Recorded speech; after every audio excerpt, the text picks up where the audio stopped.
Why can't I add money to my Cash App account?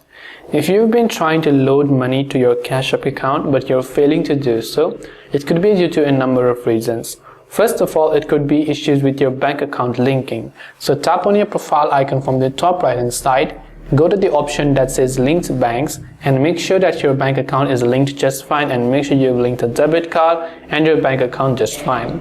After you've done that, it could be that you have exceeded your daily deposit or sending limit. So you can scroll down, go to the limits tab and make sure you are within the limit, and make sure that you have verified your identity if you have exceeded the limit, right? So when you verify the identity, you'll be able to get much more withdrawal or deposit limit. Sometimes it could be a security hold placed by Cash App themselves, so you want to make sure that Cash App has not restricted your account. Otherwise, you can try to contact Cash App support by scrolling down, going to support tab, and from here you can scroll down and tap the chat option to be able to contact the support team.